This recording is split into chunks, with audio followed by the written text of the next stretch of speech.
Prayers and peace on all the prophets and on our prophet Muhammad.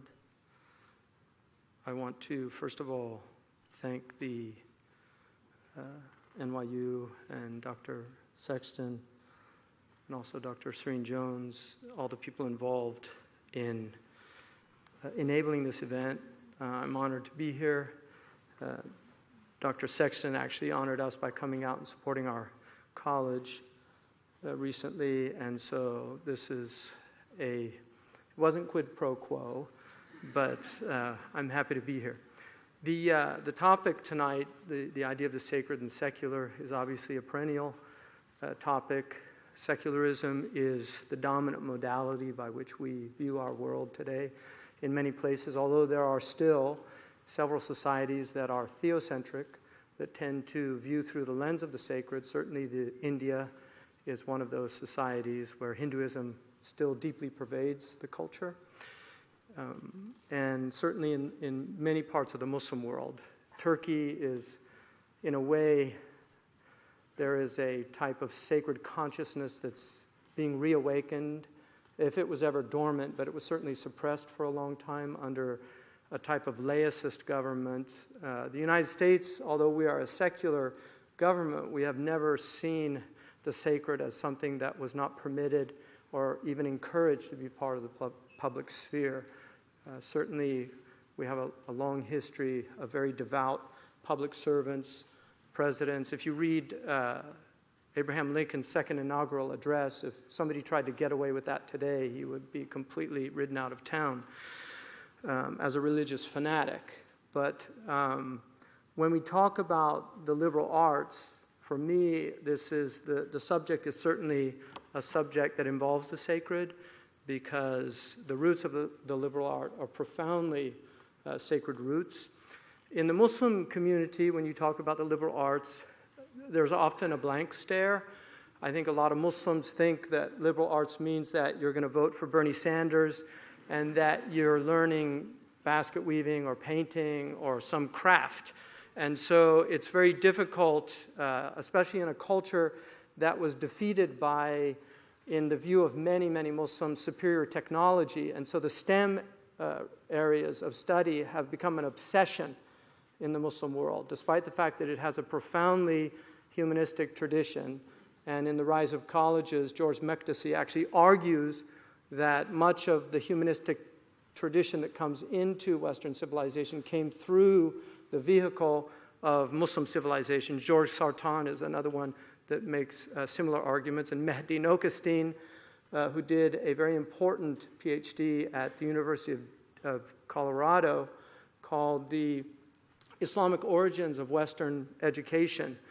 And there is certainly a huge influence. So what I'd like to do is just look at this idea from a Muslim perspective, the liberal arts reviving a forgotten tradition amongst the Muslims. The origin of the liberal arts is a mystical origin. Some will attribute it to Pythagoras, who was certainly working in a esoteric tradition that was a hidden tradition. Even Plato, the Platonic tradition, which is heavily involves the liberal arts. Plato, in his 7th letter, actually says that he never spoke openly about his real doctrine, which obviously leads to a lot of speculation. But if you look at the history of the liberal arts in the Muslim world, one of the earliest colleges established was Zaytuna College in Tunisia, which still exists. It was established in 731. The Qarawiyyin University in Morocco, some consider it the oldest university in the world. It was 859 in the Christian era, the Common Era. It was founded by a woman, Fatima Fihriya. She was an educated woman. Al-Azhar University, founded by the Ismaili Fatimid dynasty and later becomes a Sunni college. It's still functioning as a university, founded in 970 in Egypt. One of the most extraordinary universities is the University of Timbuktu. And if you read Rodney's book on how Europe underdeveloped Africa, an argument that he makes is that Africa was actually a highly educated society, and that's certainly true for West Africa and Saharan and Sub-Saharan Africa and North Africa. And you will find that Timbuktu was an extraordinary center of learning. And I just want to call attention to certain people. This is a picture of Dr. Mahmoud Zubair, who studied with my teacher in the 1950s in West Africa, in Mauritania. He's originally from Mali. He went on to get a PhD from the Sorbonne.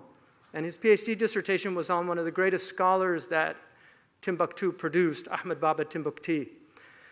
But he also was one of the badass librarians of Timbuktu, because this book by Joshua Hammer is about how Dr. Zubair and his student in Timbuktu actually saved over 300 manuscripts, 300,000 manuscripts of all different knowledges, handwritten manuscripts, many of them hundreds of years old.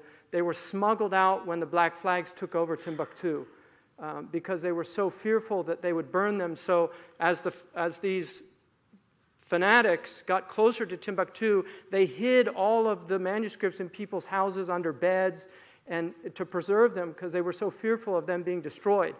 Well, with the help of some Europeans that provided containers, they smuggled 300,000 manuscripts out of Timbuktu down to the capital of Mali, where they have not been restored to Timbuktu. But the library of Timbuktu was a famous library. I actually visited Timbuktu, almost died in Timbuktu by getting amoebic dysentery, was saved by some French tourists who happened to have flagell with them. So I owe my life to a French tourist. I must always speak kindly about the French. The Zahiriya College is a great college in Damascus. And I could go on. There are many colleges throughout the Muslim world. But the subjects that were taught, obviously Revelation was a very important subject, but Revelation was predicated on an understanding of what we call in the West the trivium. The Muslims called them the three arts, Sina'atu Thalath. They called them the instrumental arts, Al-Ulum Al-Aliyah.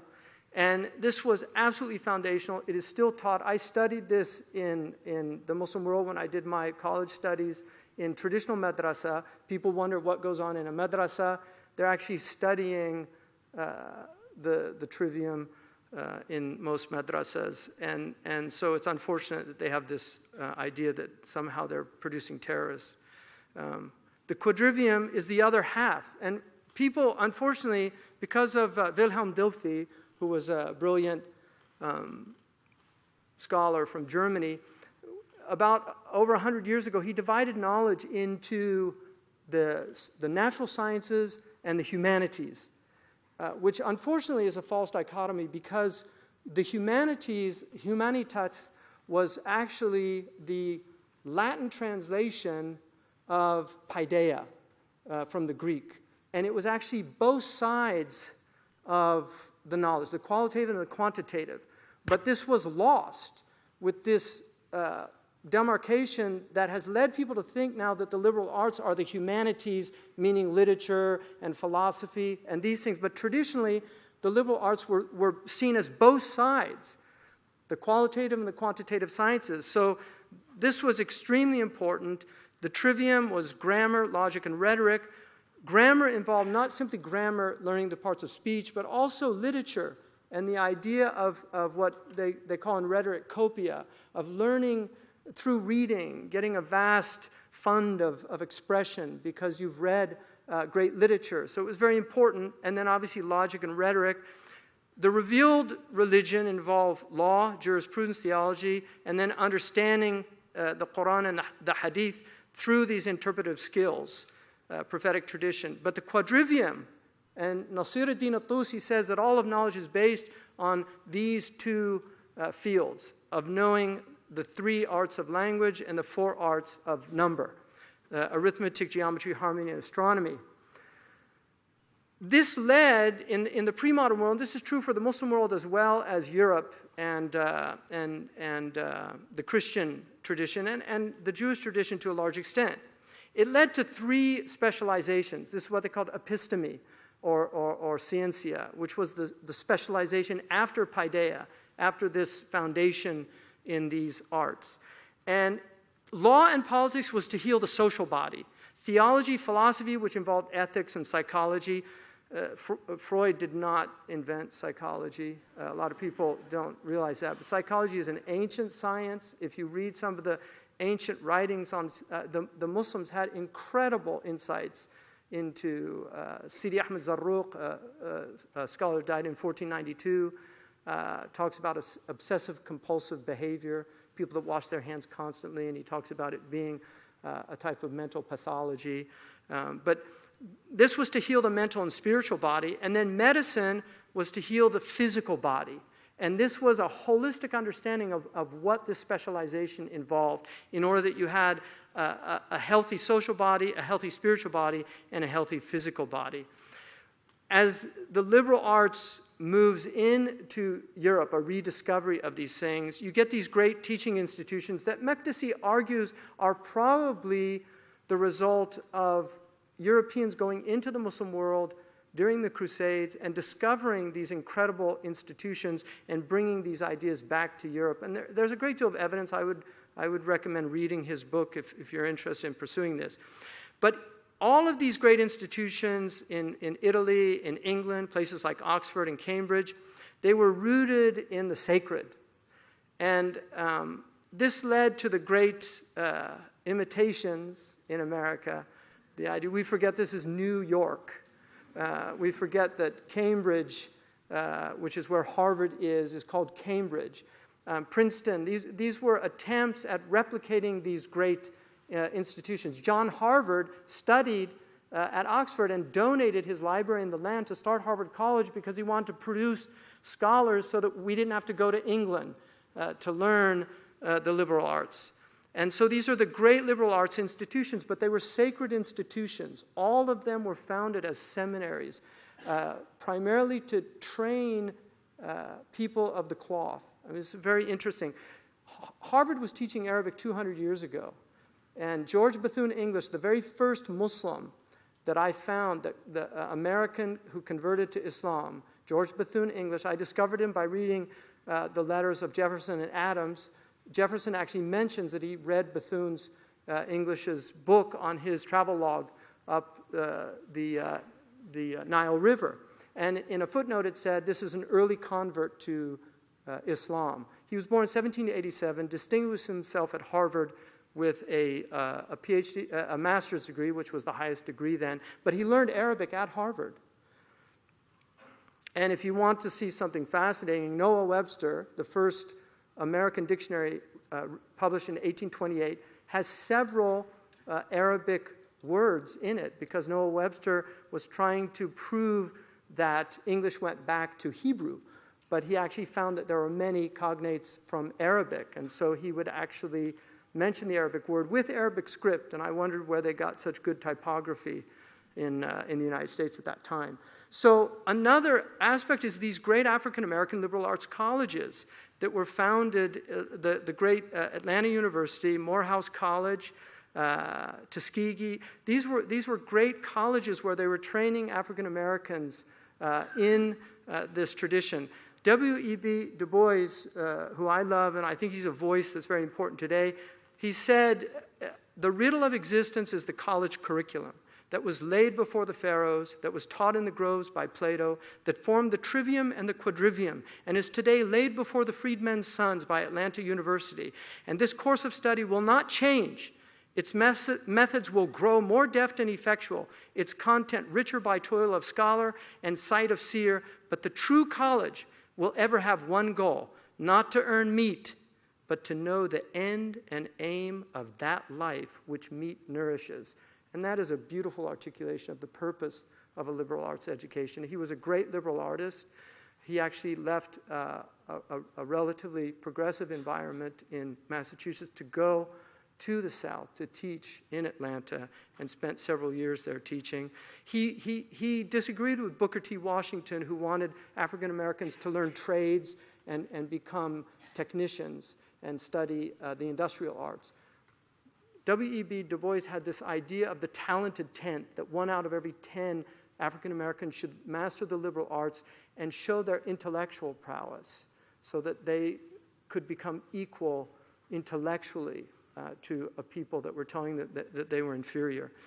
I think this is, it's a popular book, but one of the things that struck me about this book was Farid Zakaria said that when he left India, which is education largely by rote memorization, not much critical theory, and came to Harvard, he was shocked to be introduced into this idea of a liberal education. And he said at a time when America is abandoning this type of education and putting more emphasis on vocational and STEM research, he said places like India are realizing maybe this is the secret of America's power, and they're getting more interested in studying this. We forget that 2% of people in the United States are studying at liberal arts colleges, and yet almost 20% of the most influential people in the United States have liberal arts degrees.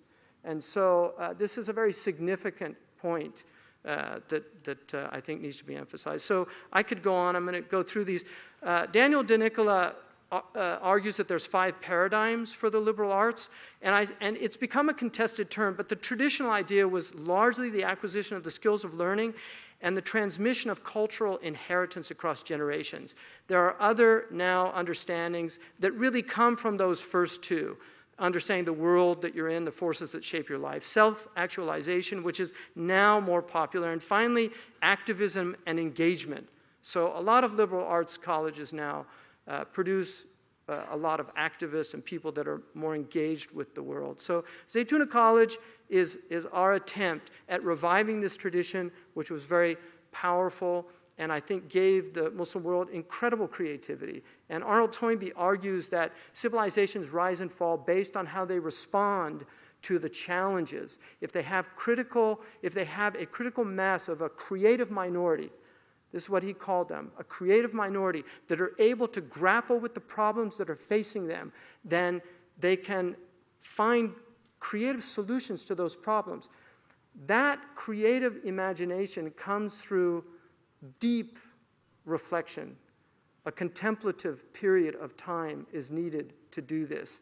And Joseph Pieper, who wrote a beautiful book on leisure, makes an argument for the contemplative, that every society needs people to think deeply about their problems. This is also Suzanne Cain wrote a beautiful book called Quiet, about the importance of the introvert, that so much of our culture now is about extroversion. It's about presenting yourself. It's about becoming a winning personality and learning all these tricks to influence people. I read a book recently, and one of the lines in it was, it takes real practice to appear authentic. And I just thought that was just so bizarre. But this is the idea that is really pushed on so many young people now to learn this. The liberal arts tradition is actually, it's to discover your authentic self. It's not to practice authenticity. It's to actually go into the self. And so we've established Zaytuna College. We were fortunate to buy a beautiful red brick building, which was part of the Pacific School of Religion. And then we bought also a seminary of the Franciscans that was originally a Jewish frat house. Then it became a Franciscan college, and now it's a Muslim college, so it's gone through the Abrahamic progress.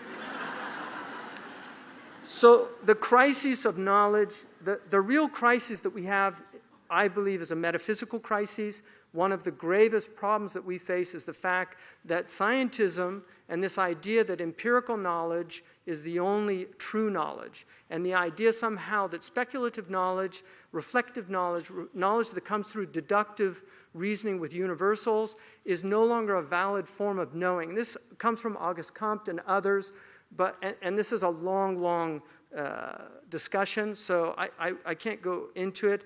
But Bayard Dodge, who was the president of the Protestant University in Beirut, brilliant scholar. Bayard Dodge wrote a book on medieval Muslim education, and in it he argued that the Muslim education of the Middle Ages is rapidly being superseded by schools and universities which are both modern and secular. The widespread movement is so recent that it is impossible to tell how it will affect the cultural and social life of Islam.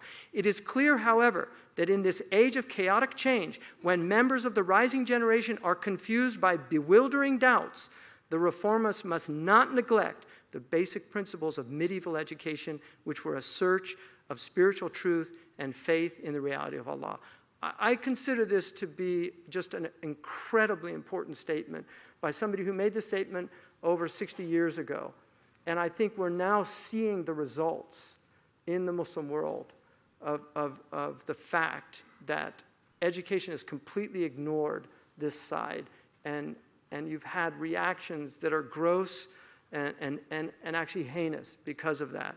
The Umayyad Mosque and College in Aleppo, one of the most beautiful architectural testimonies, is now a rubble heap because of this forgotten tradition. This is my real belief, that it's something that they've forgotten.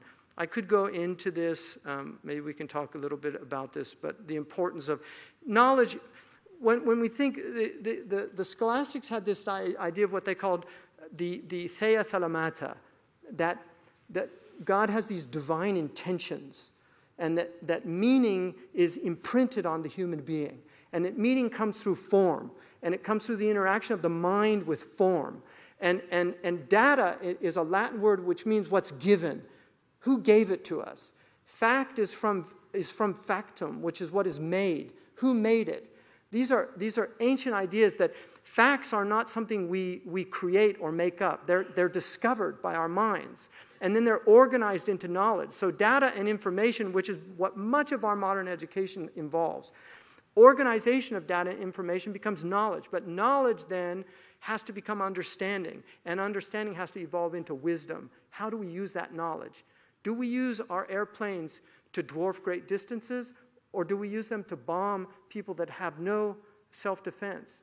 How do we use the incredible knowledge of chemistry that we have to create napalm or to create bombs and salves that heal our bodies? I mean, these are real problems that we're dealing with today. And so grammar was that, the knowledge, logic was the idea of the understanding, but then rhetoric was the wisdom. Rhetoric was not a bag of tricks that you learned to influence people and win friends. Rhetoric was the way that you expressed the truth of your knowledge and your understanding. This is a beautiful picture by Botticelli, a young man being introduced to the 7 liberal arts. The liberal arts were always personified as women in the Western tradition because men were the students and men pursue women. And so these were the beauties to pursue. And you have, who's leading this young man in? Grammar. And then over them is prudentia, wisdom. So you learn these 7 sisters to be presided over by wisdom. But grammar was the entrance into the liberal arts. So to go from the sublime to the ridiculous, yes, winky, yes, a winky face is correct. But in ancient times, the semicolon was actually used to separate archaic written devices known as complete sentences. And if you think that's a joke, you have not taught composition in college recently. Ignorance, I need to conclude because I want Dr. Sexton to have his time. Ignorance, compound and simple ignorance. I'll just end by saying that I truly believe that if we don't restore the vision of the liberal arts tradition to its proper place at the heart of the intellectual and spiritual pursuits of our civilization, then we will continue to watch as our civilization declines and falls. The trends and consequences are clearly evident. Our elite further isolate themselves in distant places. Our inner cities become military theaters of engagement. Our poor schools remain juvenile halls for hapless youth, while our top-tier schools continue to serve as recruiting centers for what could really be arguably be called sociopathic corporate enterprises that devastate the global commons, destroy our oceans, and devour what remains of the great forests and jungles of the world. I think it's appropriate that I conclude by sharing something from our nation's history that very few people are aware of. It's an inspirational story about a woman and the high school where she served as principal. The scholar and educator is Anna Julia Cooper, a name that should be known to our children as well as George Washington or any other name. She was a true liberal artist, a devout Christian, an early advocate for the rights of women, and the 4th African-American woman to receive a PhD in 1924 from the University of Paris, Sorbonne, born a slave on a southern plantation. Despite all odds, she obtained what should have been her right, an education. She mastered the liberal arts. She learned Latin and Greek. She wrote her dissertation in French. and went on to become the principal of America's first public high school for black students that was renamed Dunbar High School in 1906. It produced some of the greatest African Americans of the 20th century. Their sports team, which I think is the best name for a college team ever, was known as the Dunbar Poets. In a seminal speech entitled The Ethics of the Negro Problem, Cooper wrote, "A nation's greatness is not dependent upon the things it makes and uses." It's not on the iPhones and the iPads. "Things without thoughts are mere vulgarities. America can boast her expansive territory, her gilded domes, her paving stones of silver dollars. But the question of deepest moment in this nation today is its span of the circle of brotherhood, the moral stature of its men and its women, the elevation at which it receives its vision into the firmament of eternal truth." Thank you.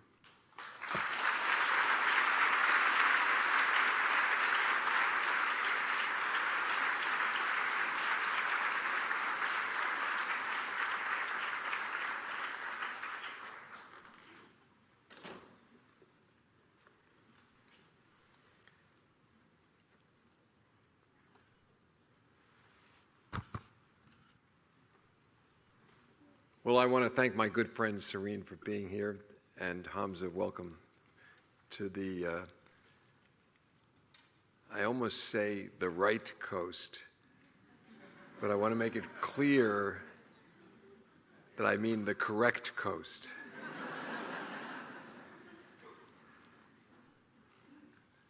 I think that my visit to Zaytuna was a very important one for me, not least because I met this remarkable man. We had shared a wonderful student, important in both of our lives, who brought us together, and I'm delighted that that has resulted in part in your being here. Now, he's rightly described as the major religious figure that he is. I guess I can give you an image which will give me a little bit of religious stature. I mean, you actually, very few of you know, I don't know if I've ever said this publicly at NYU, but you are looking at a major historical figure at the podium right now. You're looking at the Jackie Robinson of the B'nai B'rith Little League. I was the first Christian to play in an all-Jewish league.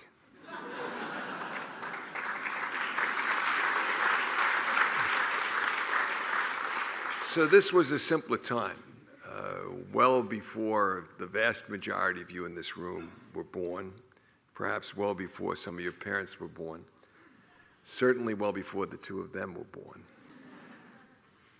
It was the 1940s and the 1950s in this place that gives birth to this accent, Brooklyn, New York, the true other center of the world, I must say. And it was a simple time for Irish Catholics like me, working class Irish Catholics like me. I went to a religious school. It was a Jesuit high school. It was an enlightened place. There were men teaching us and women. And many of them would go on to lead the peace movement in the United States and the civil rights movement, names that I could tell you the history books would use to conjure. And one of the great ones just died a year ago. His name was Daniel Berrigan. He was a leader of the peace movement here in the 1960s. And I will never forget the words that he wrote on the blackboard in my sophomore year of high school. Extra ecclesia nulla salus. Outside the church, by which he meant the Catholic Church, there is no salvation. And I remember going up to this extraordinary progressive man after class and saying, Father Berrigan, does that mean my best friend, My pitcher, I was a catcher. Jerry Epstein can't go to heaven. And he said, unless you baptize him, he will not go to heaven. Now, ultimately, I was blessed with persuading the most extraordinary human being I ever met to marry me.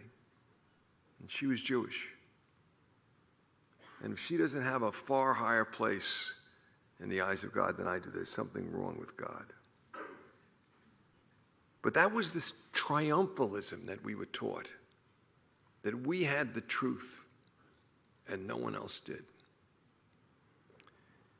And then, as I began college in 1959, the Vatican Council began in the Catholic Church, and a great man by the name of John the 23rd, a great pope, much in the spirit of the Pope you know, Francis, taught us a word, and the word was ecumenism. Ecumenism. Now, some of the students here, some of the alumni here, certainly some of the faculty, certainly Khalid and Yehuda, have heard me refer to NYU, which, unlike the universities that Hamza described here in America that did have religious roots, NYU in 1831 was founded solely as a secular university from its beginning. But people have heard me describe NYU as the first ecumenical university, but not ecumenical in the sense that John the 23rd was using it.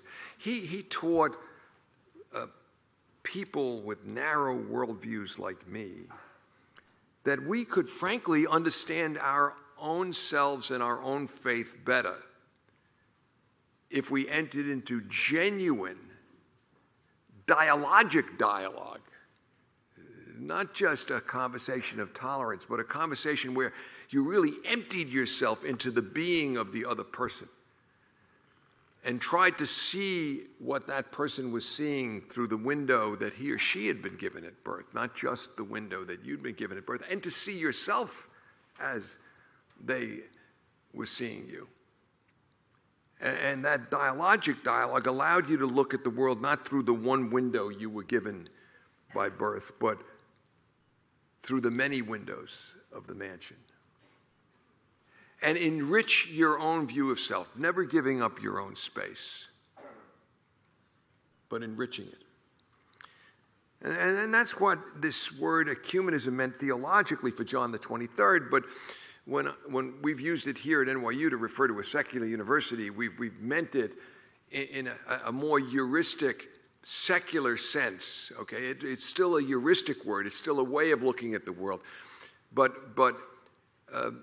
one doesn't have to take. Now, we're here in an event that's sponsored by many and that celebrates the work of many, and which is an ecumenical work. And we're here gathered, most of us in the room, I would assume, like me, like them, taking religion as a serious part of our lives, as speaking to the deepest part of our lives. But ecumenism, this heuristic, is much broader and can be seen simply as a way of looking at diversity in the world. And it's in that sense we began to use it here at NYU, a secular university. How does this play into what we see going on around us in the world, the large trends of the world? We are, the three of us, theologians, so we don't think even election cycle to election cycle, let alone debate to debate. We think in centuries, the large arc of history that we hope is, as Martin Luther King said, bending towards justice. We're certainly hopeful of that. We're inherently optimistic about the future because we believe in the inner worthiness of human beings. So what are the large trends that are relevant to universities today? First, undeniably, the world is miniaturizing. All of the constraints of that separated us physically from each other are disappearing. We each are in each other's lives, no matter how remote we are from each other. So, how do we react to this? Some people react with fear. Some people choose fear. And there's kind of that latent triumphalism that was captured in that phrase, extra ecclesia nulla salus, outside my group, there is no worthiness, there is no salvation. And we attempt, out of fear, nativism, if you want to call it that, which is a deep strain in America, we attempt to gate ourselves off. Gating strategies, whether they be gated neighborhoods or, as some would suggest, gated nations. The second reaction is the reaction of embrace. To delight in the fact, in the spirit of John the 23rd, in the spirit of ecumenism, that someone who sees the world and me differently from the way I do. What a delight that is. How much I can learn from that. Now, in a way, the theory of our university here at NYU, captured in of many's agenda, but permeating, I hope, the entire university, is the second of those reactions. It's affirming the power of community. Yes, I have an identity. But at NYU, that identity isn't found in some overarching notion of homogeneity and community. We don't gather in big stadia or arenas wearing the same colors with cheerleaders having us chant in unison, pretending to be the same. To us, that seems very old, very kind of 1950s. It belongs back in that small classroom in Brooklyn where even a great man thought small about the word community. We give you here at NYU hard community. It's hard to find community at NYU unless you look for it and work at it.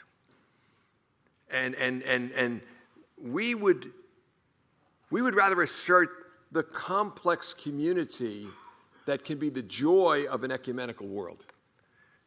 A community of communities where we all become parts of micro-communities within the overarching entity, and then we interlock, the way of many has us interlocking. We interlock, creating a whole that's greater than the sum of the parts, creating something like a watch where the elements are still identifiable, but where there's something greater that's come out of the aggregation of the elements. So that's the first broad trend, and I think the way we as a university and universities generally could react to it. But there's another broad trend. And I hope you'll see here a connection both to the first and to Hamza's remarkably wise talk. We're on the verge of seeing the death of thought. The death of thought. Certainly the trivium, maybe also the quadrivium. Because some would say we're moving into a post-factual period. But certainly you've seen, and I first wrote about this, you go on my website and see a piece I wrote over a decade ago, 12 years ago after the 2004 election. I began to worry that America was developing what I called then an allergy to nuance and complexity. We wanted very simple answers. Best of all, we wanted a ranking. Give us a ranking. I remember discussing with an NYU trustee who owned a magazine that provided extensive rankings of colleges and universities. It was the first time I had met him. I was a relatively new dean. And he came up to me and said, "Dean, I understand that you're against rankings." And I said, "They're an abomination." And he said to me, why should the consumer have less information on the purchase of an education than on the purchase of a toaster? And I said, "Why does NYU have a trustee who thinks an education is like a toaster?" And I said, "What are you going to do next? What are you going to do next? Rank religions? Give us a nice ranking to let us know who's best, or at least who this week is best." But this allergy to nuance and complexity, which is, of course, what thought is. We do nuance and complexity at universities. Inevitably leads to a world where the corollary lack of trust develops. Because we engage with each other through conversation in a trusting way. We have to develop common ground. And of course, the next step is the devaluation about which Hamza worried of the spiritual. There are some here tonight who have been kind enough to tell me you've read my book, Baseball as a Road to God. It's interesting.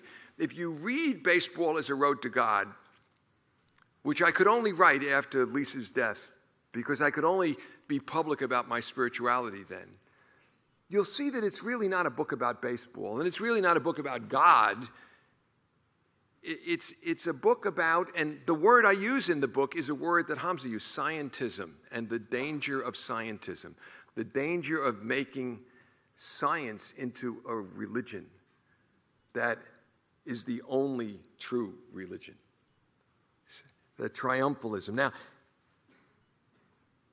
Heschel told us that there is the known, and we impart that hopefully to our students.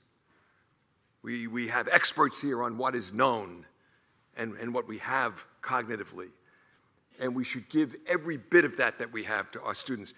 And then, because we're a research university, there's the knowable but not yet known. The knowable but not yet known. And that's, of course, what a research university does. It discovers the next generation of knowledge, and then that becomes part of the virtuous cycle of imparting. But then, and this was at the essence of what Hamza said, I think, then there is a third category, which is neither known or knowable but not yet known, if we mean by known in our cognitive terms. That's where scientism comes in. If you end the block there, if it's all capable of knowledge through science, then you've left out perhaps the most important, and that is those things that are ineffable. Beyond our putting into words, they're so deep, like love. Love, the meaning of life, the fact that there is a dimension called the spiritual, the fact that there is a God, not necessarily an anthropomorphic or interventionist God, although perhaps even that, but something that goes beyond our capacity for words that all the great religions describe as God. And we need, as we approach that, to approach that third category that goes beyond science with deep humility. And never with the triumphalism of extra ecclesia nulla salus, because that displays a pride which is the Greek tragic flaw of hubris taken to its extreme. So it is that it brings great pleasure to me every time I walk into my new office on the 5th floor of the Student Center here.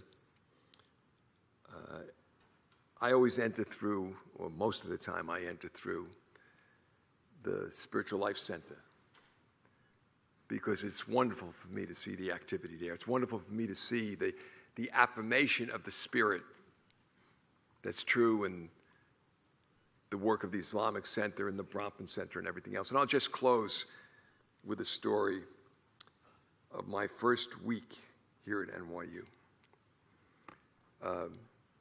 as president. I had been named president. It was May 2001, so it was before 9/11. And the students in the Bronfman Center were the first to invite me to come visit with them. And it was a Friday night, and they all gathered for Shabbat dinner on Friday night, and then they go back to the Bronfman Center, and they asked me to come over after Shabbat dinner. And I left Lisa. We usually tried to have time together at home on Friday night. I left her about 8:30, I think, to go over, and I said, honey, I'll be back in about an hour. And when I walked in shortly before midnight, my beloved, understanding wife looked at me, and I said to her, because I'd come from the law school where we built a little community there. Everybody knew everybody's name. And I said to her, honey, I think there's a chance. I think that my message of community got through to these students tonight, and I'm sorry I'm late. I'm sorry we missed our Friday night, but I was on such a roll with them, persuading them of the importance of community. And she looked at me and she said, honey, where did you go tonight? And I said to the Bronfman Center, and I remember she's Jewish, and she said, what night is it?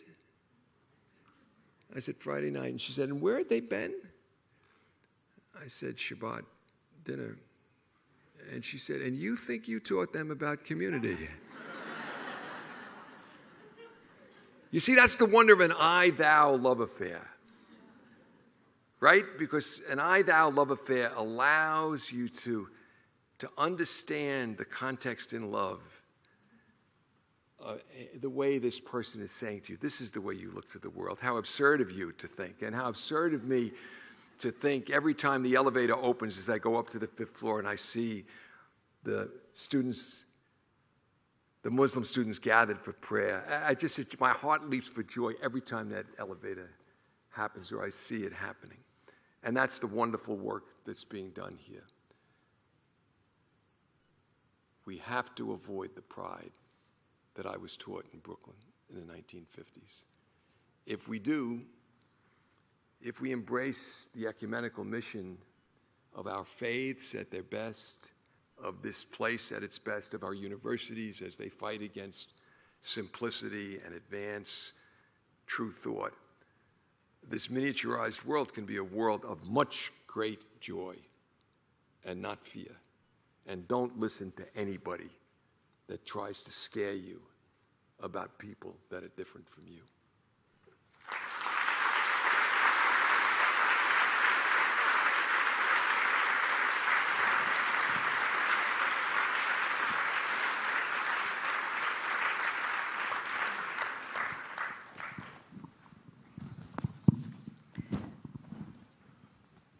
So let me first begin by thanking both of you for your reflections, for your combination of story and abstraction, if you will, which often sits at the heart of what makes the sacred tick.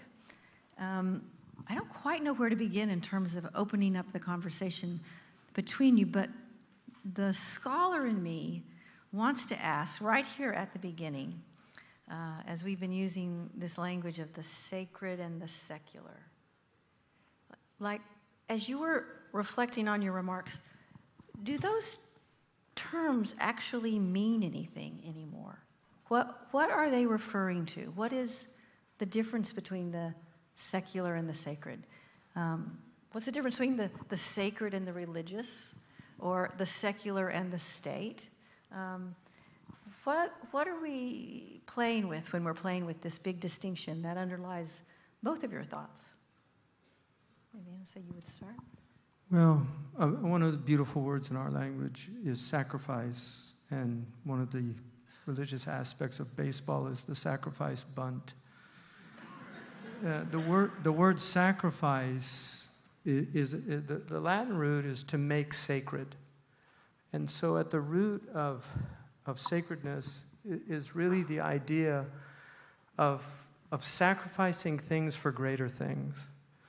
And whenever you have that, whether it's from a secular person or a religious person, you have something sacred in my estimation. I read an op-ed in the Los Angeles Times about It's a Wonderful Life, which when I was growing up, that was an American ritual, I think, to watch that around Thanksgiving. And Jimmy Stewart, I was just actually at Princeton where he went. Jimmy Stewart plays a character who keeps sacrificing his dreams for other people's dreams. And he's got a lot of resentment. He's a bit of a passive-aggressive in the film. But by the end of it, he realizes what an incredible life he's had and what deep meaning was in those sacrifices. But the article was arguing what a horrible movie it was and how terrible a philosophy that was, because why should we give up our dreams for other people's dreams? And I thought that was just such a testimony to the secular.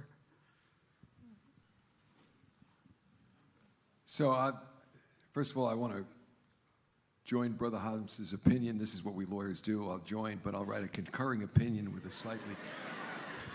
So no dissent here at all. So for me, the dimension of which we're talking and which every human tries to touch, whether it be in love or through spirituality or whatever, is in this ineffable space. And just as it's ineffable, that means that all the architecture of doctrine and organization and so forth serves the wonderful role of carrying on the tradition on the one hand, but has the danger of sapping all of the energy out of the tradition on the other. And when that sapping occurs by people who want only to maintain their power, that's when religion can become very dangerous. So for me,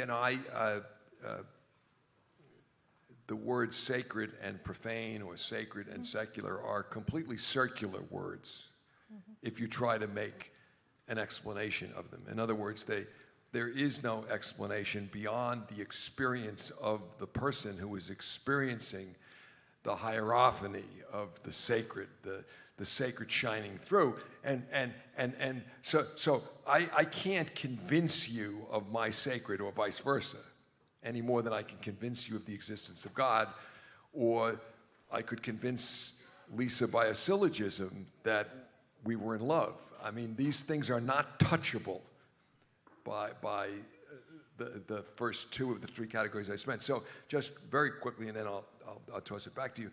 So one example I use for my students is, suppose I were, as could have been, a Catholic priest, and the heart of the liturgy of my religion is the Eucharist, where the bread and wine are transformed sacramentally into the spirit and body of the Savior. That's my belief. Now I'm walking through the outback in Australia with a native Australian guide, and the great vast flatness of the outback suddenly arises Uluru, U-L-U-R-U. Google it, you'll recognize it. This tremendous orange mound that, to the native Australian that's with me and his 100,000-year-old culture of welcoming and love, represents the connection of this world to the next. And we stop because he's in awe in the religious sense of it, and I'm in awe of it as a beautiful, beautiful piece of nature that has caused me to travel around the world to see it. And I'm so moved, I take out the bread and wine that I have with me, and I consecrate them liturgically. For me, the deepest spiritual act. I'm looking at a wonder of nature, not axis mundi. He's seeing me eat my lunch.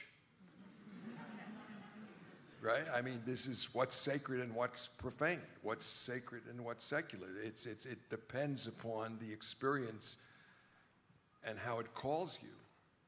But we know there is this category that calls us, okay? And each of us, or many of us at least in this room, are called deeply to that plane of existence, which is the most fulfilling and joyful of all planes. It's the plane of love. And I think one of the most interesting phenomena that's happening right now in the U.S., not outside of the U.S., but in the U.S., is precisely the rise of this category, sort of like the sacred, what's called the realm of the spiritual. And it's the rise of a whole generation of people who are spiritual but not religious, who claim exactly to feel that common human yearning for the ineffable and that thing that we reach for, which is beyond. And yet it's not connected to any kind of religious practice or deep religious tradition.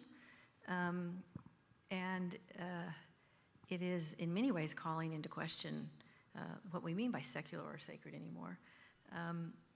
And my question is what is the future of the category, the reality of this thing called religion, which is about not the ineffable, but about oftentimes practices and doctrines and borders and boundaries and determining mechanisms related to identity, and not about sacrifice and the giving away of oneself. I mean, that's almost the opposite of the dogmatic. And religion is not about the reaching, it's often about the defining that stops the reach. So if you could both just reflect on that, the future of religion. Well, one of the things, I mean, obviously, what's called organized religion has put off a lot of people. I always tell them to become a Muslim, we're the most disorganized religion on the planet. But there is a real disdain now for organized religion. For me personally, one of the things that I love about the pre-modern world is the discipline of the pre-modern world. If you wanted to dance, you had to learn how to dance. I grew up, my mother was half Greek, so we had to learn how to Greek dance. And one of the things about the Greek dancers is somebody who really masters the steps and becomes a great Greek dancer is allowed to improvise. And a great musician who has to go through all these scales and learning all these the circle of fifths and all this music theory, but at a certain point they become free to play the piano. And this is essentially what the liberal arts is about. It's about the discipline of becoming free. One of the things most people think that they think freely, but there are many shackles of the mind, and we have natural prejudices that we're often very unaware of, like generalization. People come to New York, they have a bad experience with a taxi driver, and they're convinced that all New York taxi drivers are cheats. That's a very common hasty generalization. And this is why traditionally learning how to think clearly and to think effectively, it was a discipline that actually took a great deal of time. And so I think that religious practice, one of the things that I've found, because we have a very specific practice of praying 5 times a day, and Muslims always tell me, I pray and I'm not really feeling anything. And for me, I think we tend to forget that this is a spiritual experience. Consciousness itself is a spiritual experience. And what practice is meant to do, if it's done right, is to actually free you to have that experience. And this is why they say two live in wonder. The child who is still in that world of the sacred, little children they're already there. They don't need to be anywhere else. But as they come into adulthood and they come into their bodies and have their you can't even use this word anymore, but they're sinful experiences, and they become tainted with the world. religion is there to remove that taint and to reestablish that purity of children. And one of my favorite quotes of Confucius is, when I was 15, my heart was set on learning. When I was 30, I remained firm. When I was 40, I no longer had doubts. When I was 50, I knew the mandate of heaven. When I was 60, my ear was obedient. And when I was 70, I could fulfill my heart's desires without deviating. That's a spiritual path, and that's practice. And that's the purpose of practice. So you can be spiritual without a practice, but where is it going to take you?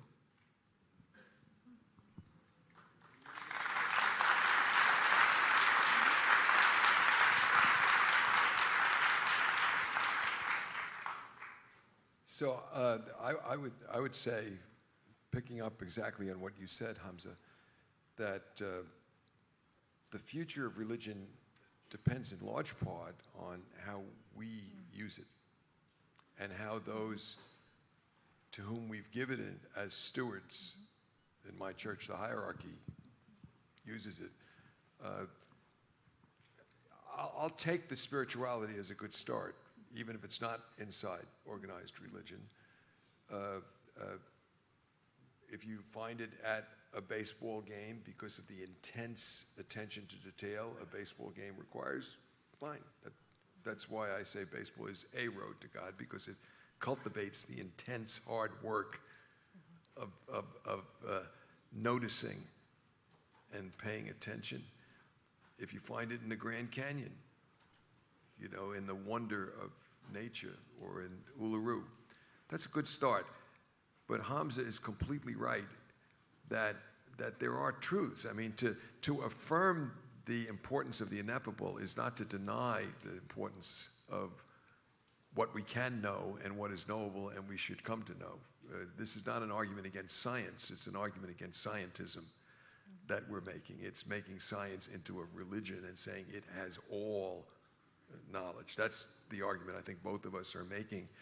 So yes, we should try in the great liturgical stories of the great faiths to return to them, because they have an ability to convey the ineffable. And doctrine is important because it shines a light. But if doctrine becomes an instrument of power, if I'm told by my church, the Church of Life, I, the father of an in vitro child and the grandfather of 3 in vitro grandchildren, am told that is a sin, then doctrine's gone. There's something wrong if the Church of Life is telling me that my daughter and 3 granddaughters, and they're being brought into the world through in vitro, was sinful. Now there's something. So that's a misuse. And depending on, now, in my church, Francis gives me hope. After a bad 30 or 40 years, since John the 23rd, Francis gives me hope and makes me believe maybe the Spirit is so indomitable that even those that we've charged with the stewardship of the great organized institutional faiths will be overcome ultimately by the goodness that's in people. I realize these questions I'm asking aren't leading directly back to the role of the sacred and the secular in the liberal arts, but and John, you mentioned this at the very end of your previous comment, and you mentioned it at the end of your talk, but historically, the space of the sacred has also been the space where we reflect deeply in practice on what it means to love. Very difficult topic, but also the reality of profound human suffering and how we keep going in the face of it. And particularly in this day and age, the events of last week, the events of the year before and the century before, these questions of how do we learn to love, and how do we engage and stop and respond to the profound reality of human suffering. How do those relate to the sacred? Well, I think the Abrahamic faith in the pre-modern world, certainly suffering was never questioned. Obviously the story of Job, which is a very important story in the Bible. Job is a good man, and God's making him suffer, and his friends say he must have done something wrong. He's being punished for something he did wrong, but he's a good man. And that story is also mentioned in the Quran. Suffering is certainly part of the world, and we will all suffer just by being human. In fact, this is the first truth of the Buddha, is tanha, the nature of the world, is the nature of suffering, because this world is not conclusion, to put it in Emily Dickinson's words. The idea somehow that the temporal, in the presence of the infinite, could really exact from us, I think, any crisis of faith. For somebody who has deep and profound faith, for me personally, I don't know. I know that I've seen great suffering. We've all had levels of suffering, but I've seen great suffering with incredible fortitude and faith, and it's always just overwhelmed me to see that. It's incredibly inspiring. But we know that today so many people are perplexed by the amount of suffering on the world, and by what some have referred to as the silence of God, the absence of God. Very often people ask, where is God? From our tradition, the question is not where is God, where are we? To alleviate that suffering. One of the benefits of tribulation and suffering, and I actually translated a work called The 17 Benefits of Tribulation, and one of them was that the suffering of others enables you to be a vehicle of alleviating that suffering. And certainly our religious traditions have a profound understanding of suffering that, in fact, Said Nursi, one of the great Turkish saints and scholars, said that sometimes God will give you tribulations just to make you uncomfortable in the world, because he wants to give you a continual reminder that this is not an abode of comfort for you. It's the yearning for the next world. And I think all religious traditions grapple with this issue, but I think profound faith is what enables people to withstand great suffering, and I've seen this. I think, people say that religion is the opiate of the masses, but it was there to numb the pain of the world, right? It was the heart of a heartless world. And now I think we've replaced real opium with religion. So we have a crisis of opioids in America, because now people numb that suffering, with drugs, and wanting to just get out of the world, ecstasis, to experience some out-of-state experience from that. But as somebody who knows chronic pain, I always just try to remind myself that it could be much worse.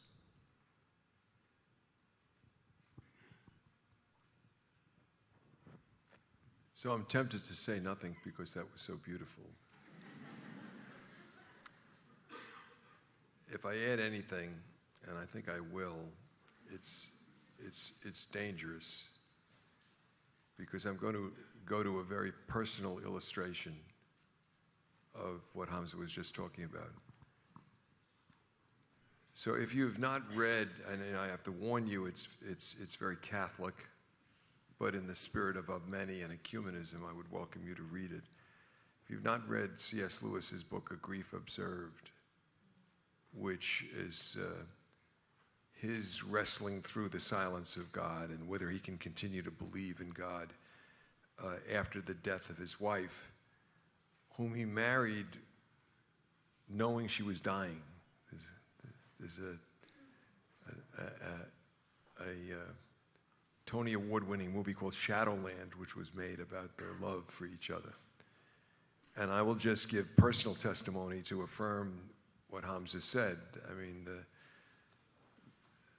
the deepest existential suffering that I've had was to find my wife, who was younger than me and who was not ill, 10 years younger than me, and who was not ill, suddenly dead a half an hour after I'd been speaking to her.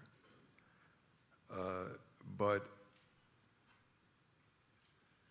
what that transformed was my understanding of our love into something that was greater, and I've lived every day of the last 10 years trying to be worthy of representing her in this world, and in the belief, unprovable, that our love continues to exist and that she is conscious of my continuing love as we will be together.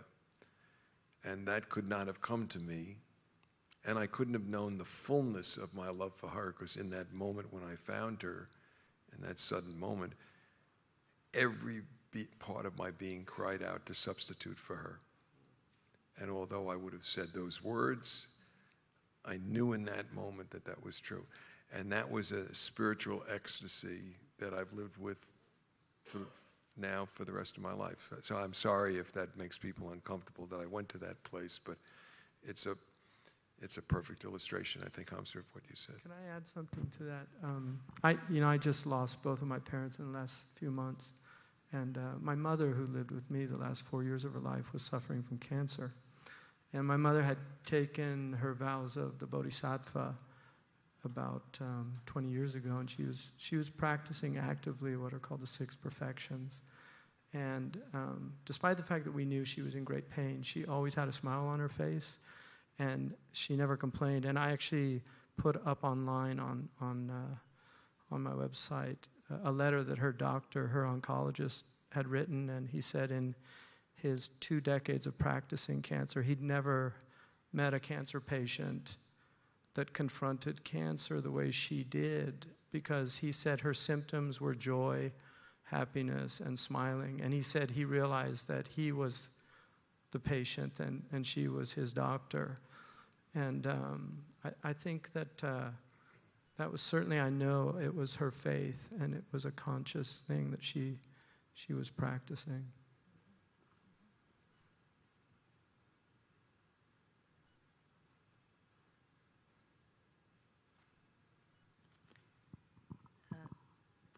This past week at Union Theological Seminary, we welcomed a leading legal scholar in the United States, Michelle Alexander, who wrote The New Jim Crow on mass incarceration, and which she says is the great moral issue of our day, that we put people in cages, and that there's a social consensus that this is allowable. And she left the law to come to a seminary because she said in the spaces of the law, she found that you couldn't actually address the deep spiritual needs which undergird the policy issues that lawyers are concerned about, that the practice of the law can't get you there. So she's come to a seminary.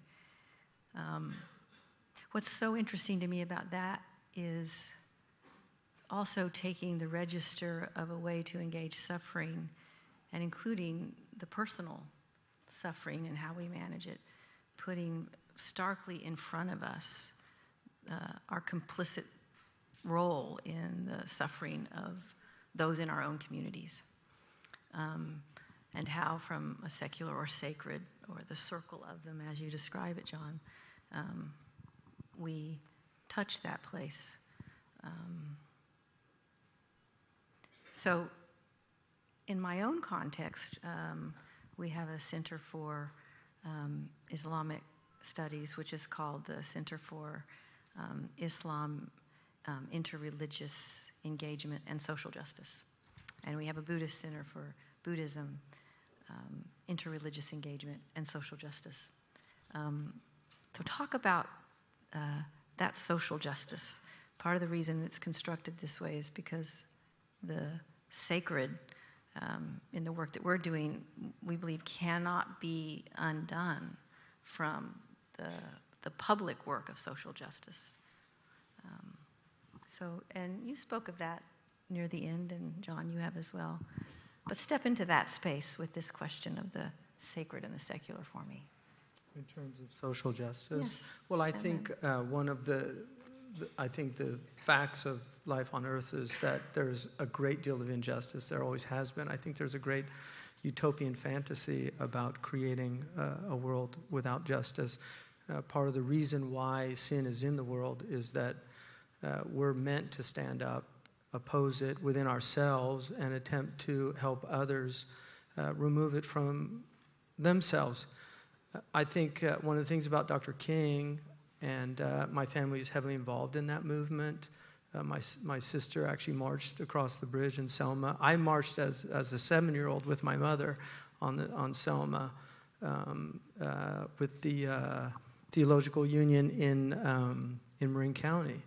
So one of the things that was very clear, and I've heard this from people that were actively involved in that movement, is, in fact, somebody who struggled with my mother in the civil rights said at her funeral that we were motivated by a sense of hope, a sense of righteousness and indignation about these things. But she said, but there wasn't the kind of anger that you're seeing today in a lot of people. And I think that's because of the absence of the sacred.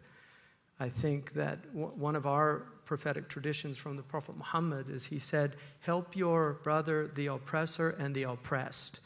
And they asked him, how do we help our brother, the oppressor? In other words, because they knew his teaching, so what? Do we oppress with him? And he said, by stopping him from his oppression. And Albert Memmi wrote a very important book called The Colonizer and the Colonized, which is, he was a Jewish Tunisian who was looking at the colonization of Tunisia. And as an outsider, as a Jewish outsider within the Tunisian community, he could see this horrible cycle.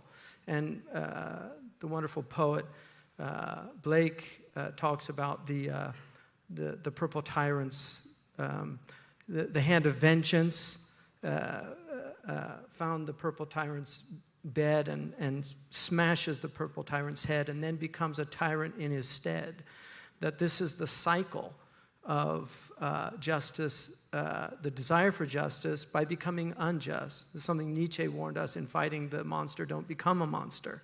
And this is very often what happens in these movements. I mean, one of the tragedies now of seeing a lot of reverse racism, and I'm seeing a lot of this now, just in a lot of the just from the Black Lives Movement, which has emerged, which is addressing a very important issue, but when it's very tragic for me to see a society that I don't think there's any society, and I've been all over this world, I don't think there's any society that is actively trying to overcome the historical wrongs of the past like this society. And I really believe that.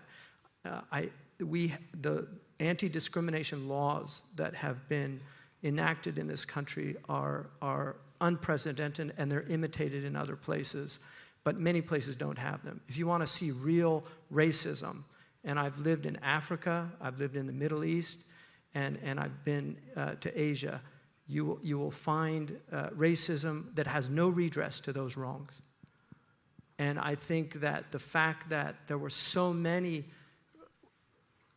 white people involved in the civil rights movement that were trying to overcome those wrongs, and I get and I understand the real problems that a lot of white people have about white privilege and all these things. I understand that.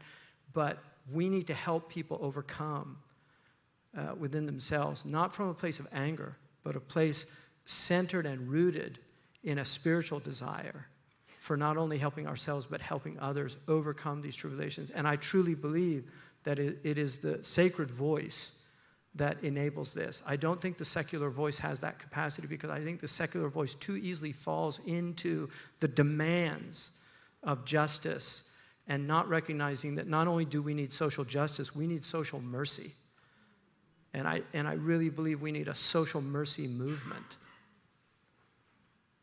There's a history of righteous anger.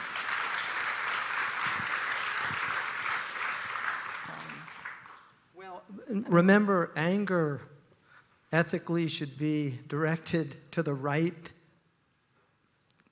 object in the right degree, with the right amount, at the right time, and for the right reasons. And so when you're just angry, which a lot of people are, we call it road rage where I come from. I mean, there's just people they're pissed off, and they're walking around angry, and they're looking for anybody to explore their anger with. And that's a spiritual disease. Anger is a mortal sin, not because it's an activity of an event or two events or three events. It's a state of being, ira.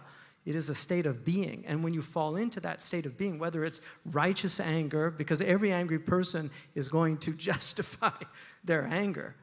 But if you don't see it for what it is, our prophet was asked once by a man, he said, give me some advice. And he said, la taghdab, don't get angry.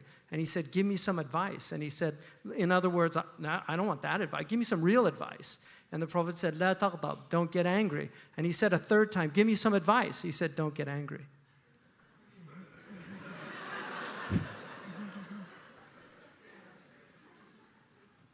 So I'll just loop back Yes.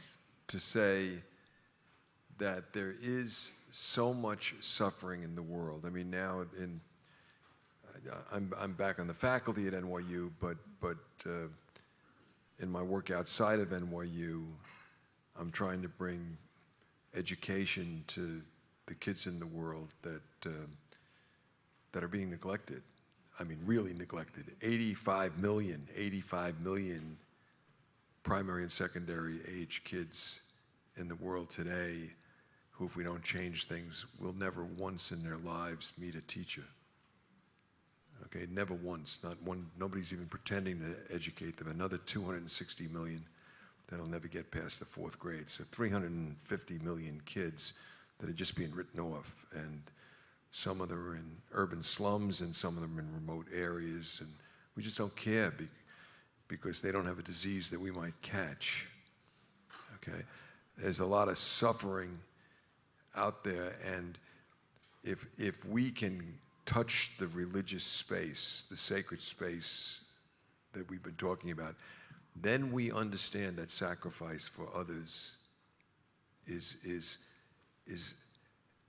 the natural extension of love of self. It's really the only way to love yourself. And to see real love is to extend it. So the social justice movement is intrinsically, in my view, tied up with the spirituality that comes with the elevation of what it means to be human, and the universal, that's getting back to not dividing up into, oh, I'm on the winning team. But it's very interesting. From this stage, Rabbi Jonathan Sachs wrestled one night in a major lecture with the question, what does it mean to be the chosen people? And he said, much in the same words that Hamza has said here tonight, chosen for special obligation, not chosen for special privilege. And that's what connects all of this for me. So we're getting near the end of our time, and I can't avoid asking you both a question about this conversation in the context of the election. So you knew it was coming.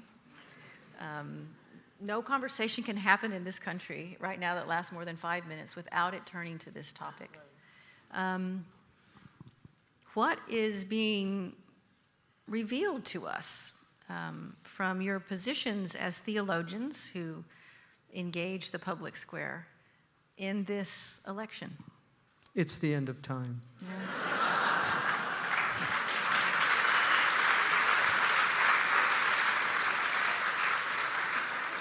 Somebody said it's like one of those television series or soap operas where at the end they just start getting so outrageous in their scenarios. But I have just one of the benefits of learning logic. one of my close associates and dear friends is a ER doctor down in Florida. She's teaching her 13-year-old logic. She did formal logic with her. Now she's doing material logic. So they watched the debates last night, and she said, she's 13 years old. She's saying, "Oh my God, Mom, that's an ad populum. Oh, that's an ad hominem attack." And so she was picking up on all the on all the fallacies going on in the debate. So that was one of the benefits. We forget that logic was actually taught in all the high schools in the United States, even 60 or 70 years ago, which helped a lot for people to see these. My great-grandmother studied Bain's logic in Black Falls, Wisconsin. And I actually have her book. I know she had a toothache on December 23rd, 1882, because she wrote it in her book. But there's a chapter on the emotions, because that's part of learning rhetoric is dealing with the emotions. And probably the most interesting section in Aristotle's book on rhetoric is his section on the emotions and explaining the emotions.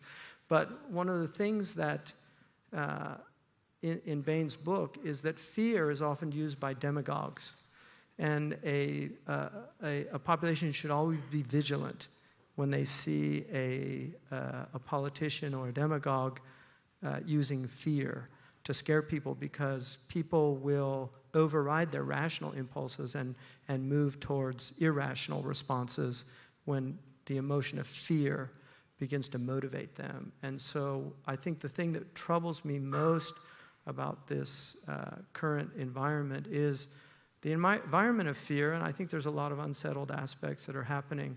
But the other thing that really troubles me is I watched once great speeches with my wife, and we watched the inaugural address of Kennedy, and Kennedy was no saint, and I'm not in any way sentimental about that, but after watching this speech, I turned, and my wife had tears coming down her eyes, and she just looked at me and she said, "What happened? How do we go from that to what we've got now?" And I would argue that it's a loss of liberal arts education.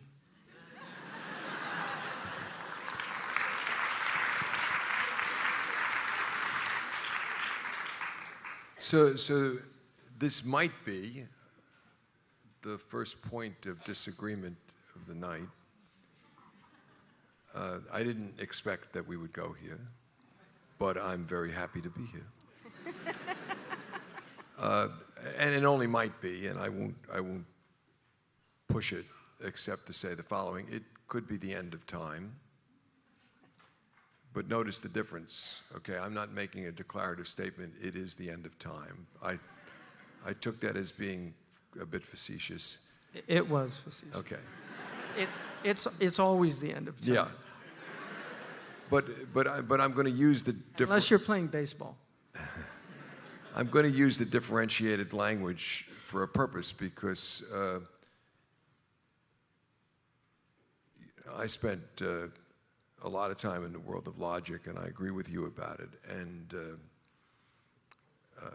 I'm going to say that this is a very, very tough moment, as I said, for thought and for trust. And if we reward the absence of thought, and if we allow 20 years at least of the building of a Colosseum society where 85% of Americans say in polls they don't trust their neighbors, forget about the institutions. There's just no trust. We have a trustee named Evan Chesler. Evan Chesler grew up as a tailor's son up in the Grand Concourse. I may have a fact or two wrong, because I'm reaching back to when we installed him in this building as a trustee in a ceremony about 2002. And he said, that he grew up on the Grand Concourse, and he was the only one in his family that went to high school and the only one that read the newspaper. And he would come home from high school and he would say to his father at the dinner table, "Dad, what about this? What about that?" And Evan's father would always say, "Don't worry, Evan, they're taking care of it." And he said, "I always wondered who they were." And tonight, as I become a trustee of NYU, this is 2002, I realize I'm part of they with the responsibility to take care of it, right? And I said to him last night, I said, "You know, Evan, no father is saying that to a son in the United States today. No one believes they're taking care of it. But there is a reason for that, ladies and gentlemen. In 1995, I was the head of the Association of American Law Schools.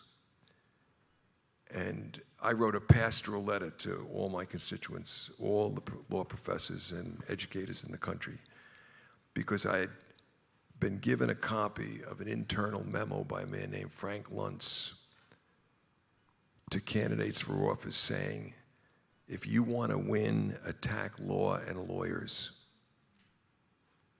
There is nothing too negative you can say about them. And I remember writing at that time, this is a nation that was built on law, on de Tocqueville's notion of the Jeffersonian law. And if we start attacking law and lawyers, and then there's going to be just this corrosive buildup. And there is no equivalency between the two participants in that debate last night. And I don't care how you're voting. I'm going to tell you how I'm voting. And I'm with her. Okay? And the fact of the matter is that if that man is the representative of this country to the world and to our children, not only will we all be embarrassed by it, but we will have rewarded a 40-year baseless attack on a strong woman. And we will have put another nail in the coffin of thought. So yes, do I think that she's a panacea or perfect? No. Do I think that on January 21st, the campaign of 2020 will begin and that it will require leadership beyond my capacity and perhaps beyond hers to restore trust in this country and so forth, because the pummeling will begin? Of course I believe it's going to start then. But make no mistake about it, I'm not going to leave this stage with any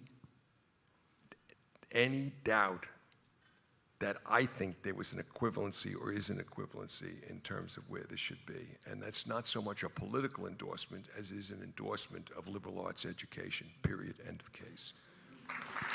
I certainly wasn't making any equivalency.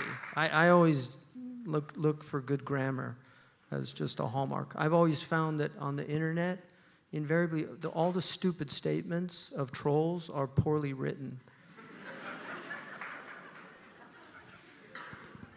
So last question.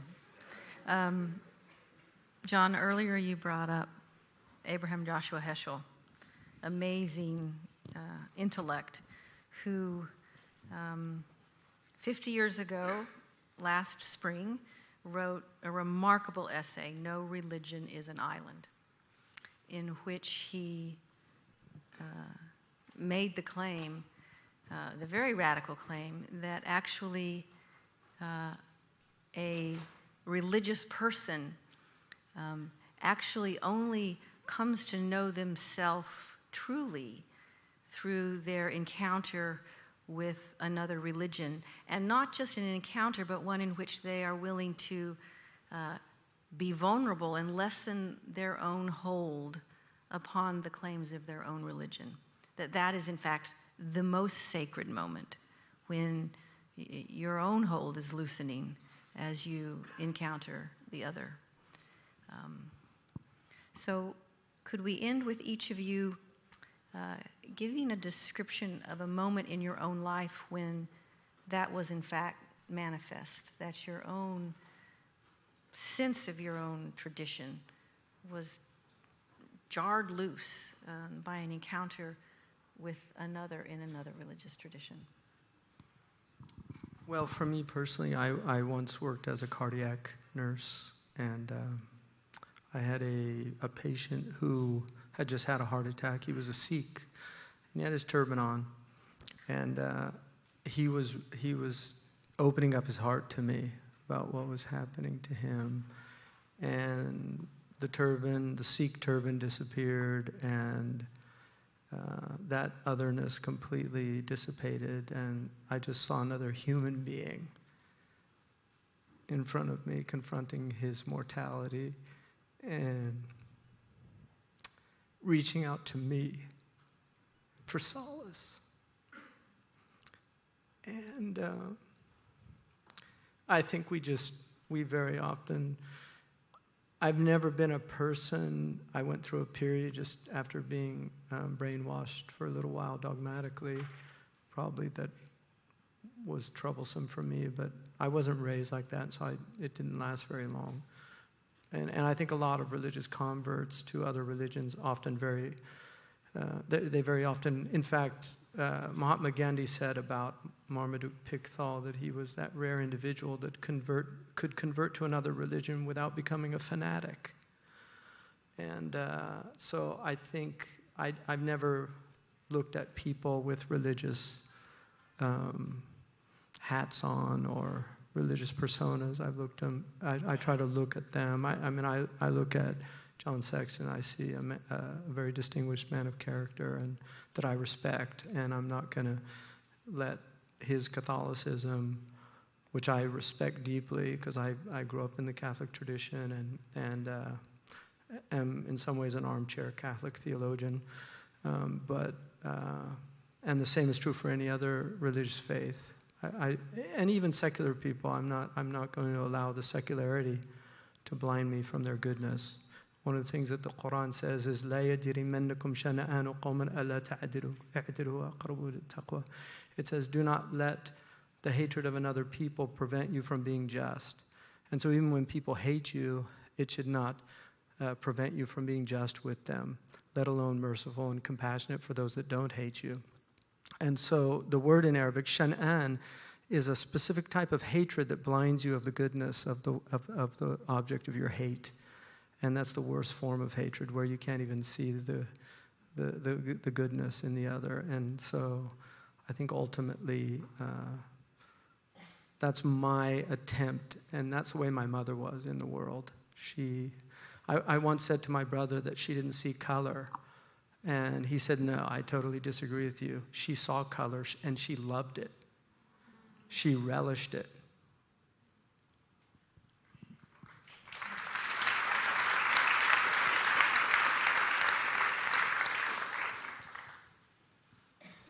So for me, it would be too easy to refer to the fact that everybody in my family, my children, my wife, my grandchildren are all Jewish. And the Seder is always an experience that takes me out of myself. Every time I go to NYU Abu Dhabi, I'm taken out of myself by the wonder that I see in the evident spirituality of some of the people I encounter there. I can't give an example as deep as Hamza just did. I wouldn't try to touch the space that he just touched. But if I were in a life that tries always to see things through the ecumenical lens that I described earlier, I think perhaps some of my deepest ecstatic experiences, where I've looked back on my own experience and said, boy, I've been taken out by another's religion, have occurred in very remote areas of the world where I encounter extraordinary spirituality in villages or huts in Laos and Cambodia. And there's this sense of the ancestors and the spirits that we don't associate with modern dogmatic religion. It's almost pre-temporal or prehistorical at least. But I've been in the presence of people who manifest such a deep spirituality and a blessedness and a goodness and a happiness that comes out in both Laos and Cambodia, and then undergone the horror of listening to their stories about how they would blind themselves in one eye to prevent going into the military service during the war, the American war as they call it.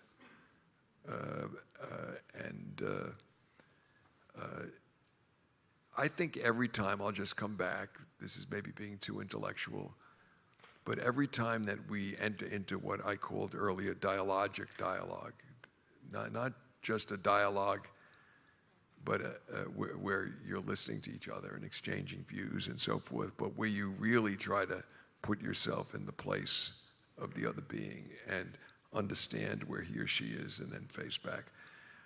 That's been a habit of life that was inculcated in me by a great man who used to teach here at NYU. He was my mentor at Fordham, named Ewart Cousins, who, when I met him in 1963, was the world's leading expert on a single medieval theologian of the Christian faith.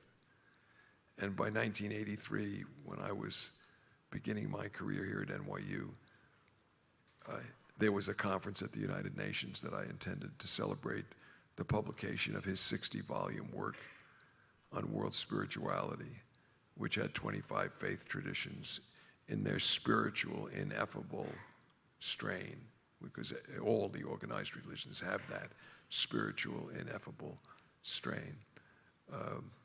That's the greatest migration I ever saw, and I've just tried to expose myself as much as I can to it. Well, I ask all of you to join me in thanking these two theologians, these two defenders and inspirers of the liberal arts tradition, and two very deep public intellectuals. And I feel privileged to have been here tonight. I want to thank the people who organized this at NYU and all the good work that's going on here, and walk away from this with lots to think about and lots to do. Thank you all.